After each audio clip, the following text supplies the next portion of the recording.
All right, auction time. First item, 3Q01. I made this off camera. It's Georgia Flint River chert. It's got some translucency to it. It's just a blade sharpened all the way around. 6 1/8 inches long by 2 inches.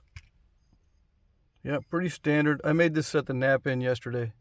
Well, it was actually not yesterday. It was the day before yesterday, Saturday. I made this last Saturday.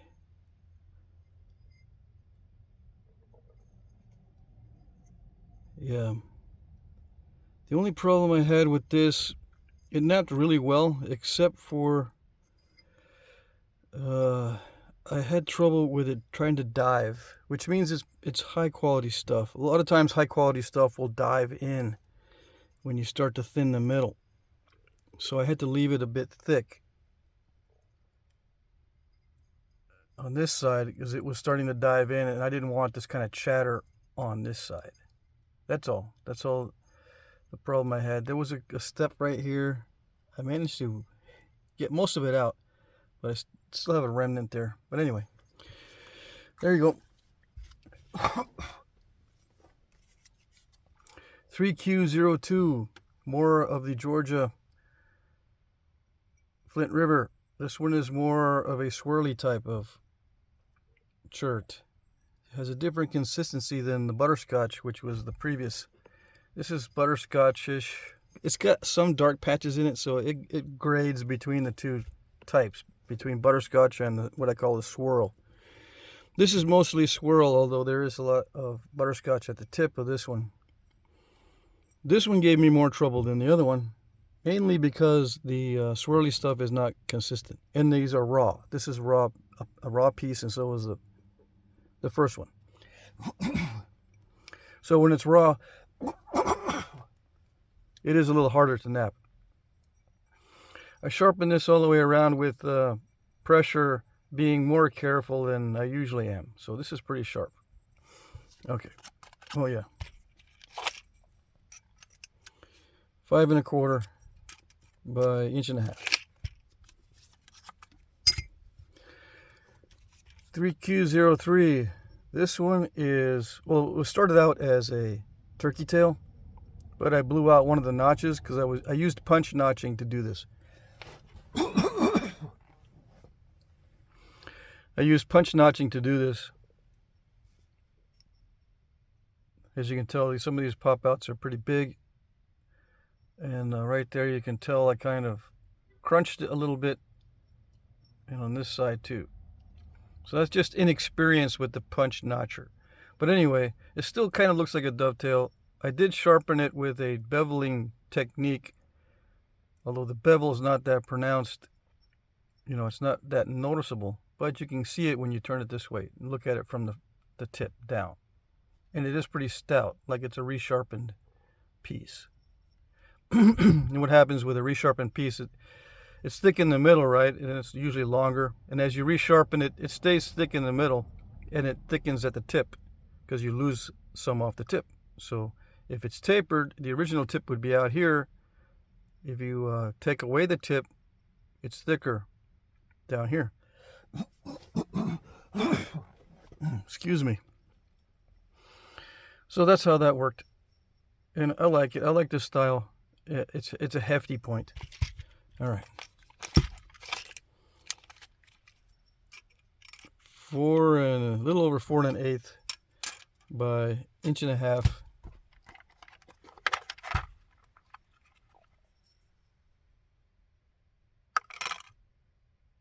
584 grains, or 586. It varies as I move it around. Okay, gives you an idea how heavy it is. All right. 3Q04. This is what we're calling a sun disk, and it was going to be larger, but I ran out of space. What I mean is, these are deceptively difficult, because if you try damage control on one side and you end up taking out a bunch of material, you've got to get it symmetrical again, and that actually takes off more material than you would if it was a triangular shape. Keeping it circular is kind of a challenge, right? Because then you'll take a big flake, it'll leave a gouge. You symmetritize it, and then you'll notice a big fat spot after you remove material with just short flakes. You'll notice a big fat spot. Then you'll take a flake and you'll create a ring crack or a dished out or a mistake. Then you got to symmetritize it again, and then you'll notice there's a fat spot somewhere. The same thing over and over and over, and you end up with a much smaller piece than what you normally would have. So yeah, that's what happened to this one. So I just stopped attacking the thick spots as I symmetritized it. You know what I mean? I just quit giving into the temptation of hitting on the thick spots after I made it symmetrical. Okay, so it ended up being this size. What size is it? I think I measured 3 1/4. It was like 5 inches when I first started. When I first did the rough biface, it was like 5 inches. It was a pretty big, substantial piece. All right. Now that was Georgia Flint River. All the first 4 pieces. And this one is too, looks like. 3Q05. This one I made on video, San Patrice, out of heat-treated Georgia Flint River chert. Not much explanation on this. I did try sharpening this in a new way with sequential flaking or patterned flaking, which I'll be doing more of in various videos. A little over 2 inches, 2 1/8 by inch. Hunting point size. You can put it on an arrow or on a dattle dart point. But these are rather old in the archaeological record, so they were at dattle dart points in the past. 114 grains.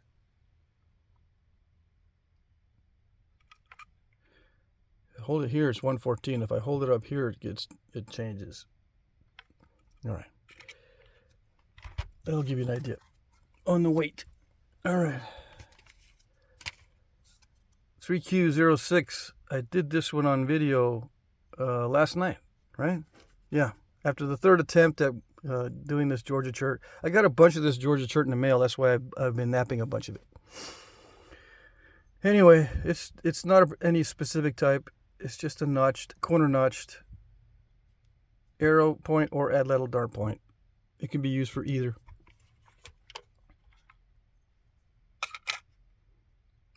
.186 grains, 2 7/8 by 1 1/4, or thereabouts. And these make nice pendants, right? And just random flaking on this one. No special sharpening or pattern flaking or anything. Just regular stuff.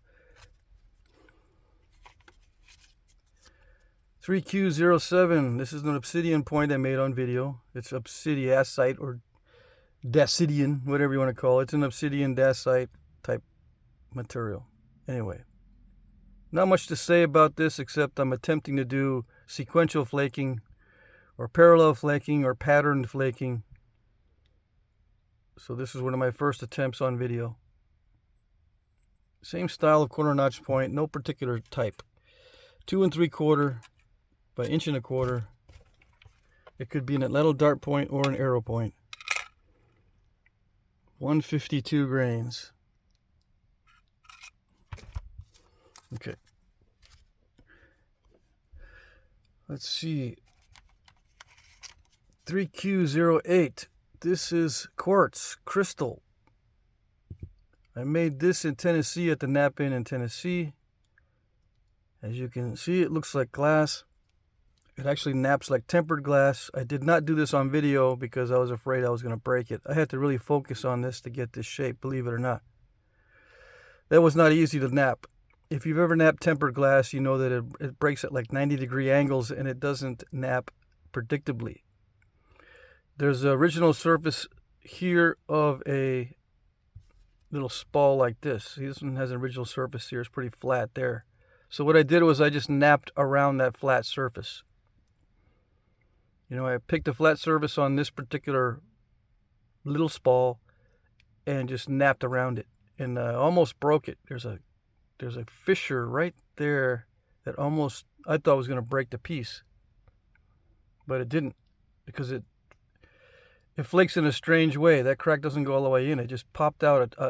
It popped out a long triangular piece, the triangular in cross section. It just popped it out. I don't know why I did it.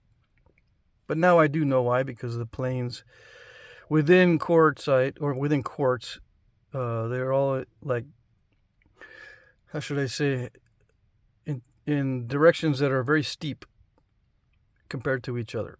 All right. Now the boxes. Let's see. 3Q09 box of Brokes and Bifaces. I think I broke this on video. Yeah, pretty sure. That's obsidian dacite.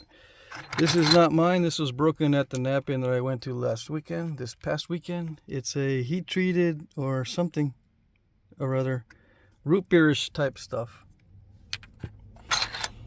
This is a flake that I don't know who made it. One of my kids or my napper at the Knapping. I don't know.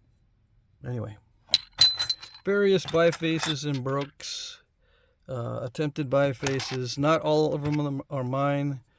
These two are mine from a bifacing episode when I bifaced a bunch of these. I had like 40 of these little ones. This one was made at the Knapping. The napper was trying to capture a hole in this piece, but it snapped on him. Yeah. High quality, high grade stuff. I told him he could just super glue it together, and he said, nah, here you go. Throw it in the debitage. Alright, so there's a broken one. This is dacite. I made this on video, this biface. I made these a while ago, probably about the same time as these. This is raw, this is a heat treat. I kept these just to compare, but I don't need to compare anymore. This is one that I did a long time ago, like maybe 8 or 9 years ago, and it was in my yard, so it has a weird patina on it. It's not a real artifact. This is a lavender type Texas chert.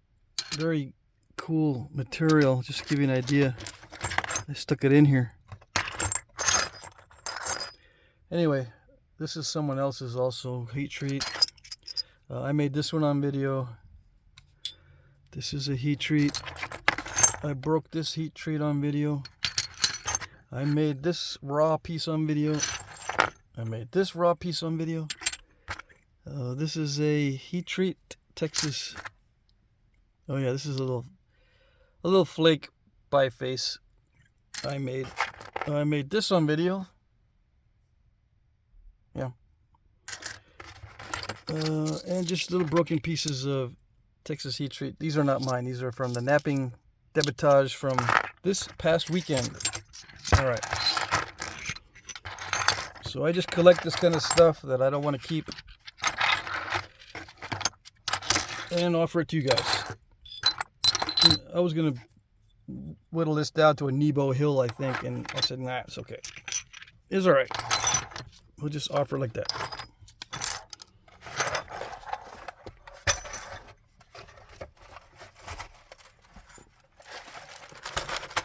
All right, we got 3Q10 and 3Q11.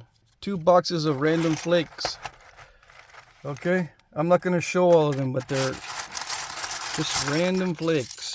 And these are debitage flakes, so they're smaller than the what I call quote-unquote small flakes. These are debitage flakes, okay? 2 boxes. Slightly different, but they're a mix of dacite, heat treat, raw, you know. There's some Flint River, there's some random pieces with Cortex. There's a little bit of Burlington in there. This top one here is 3Q10.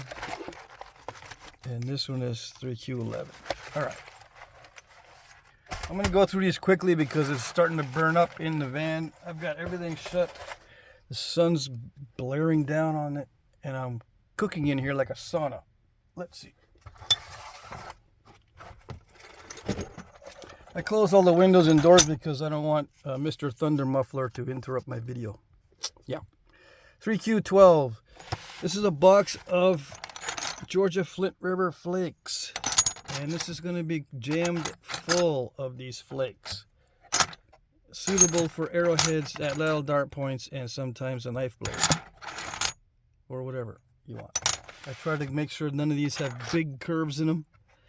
And enough meat to keep them from snapping in half when you start to hit on them. Okay? 3Q12. It's about 3 pounds of stone in here.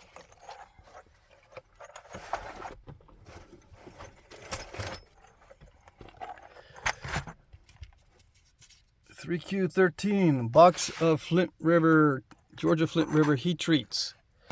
Large flakes. And I don't know, is there a biface or two? Just large flakes. And there's some jasper in here too. These two are jasper pieces. Georgia jasper. I think this is all Georgia jasper. Pretty sure. But it's all a heat treat. Okay? And it's a full box. It's close to 3 pounds. That's what I end up at.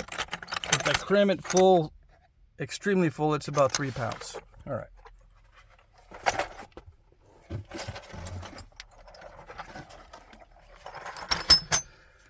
.3Q14. Last but not least, it is a box of random heat treats. All kinds of stuff. We got Texas stuff. We've got Keokuk, or yeah, I think that's Keokuk. Or I don't know. It's high grade stuff. This one here, this white piece, it could be Burlington. This one is either K County, Keokuk, or Burlington. I get mixed up between those.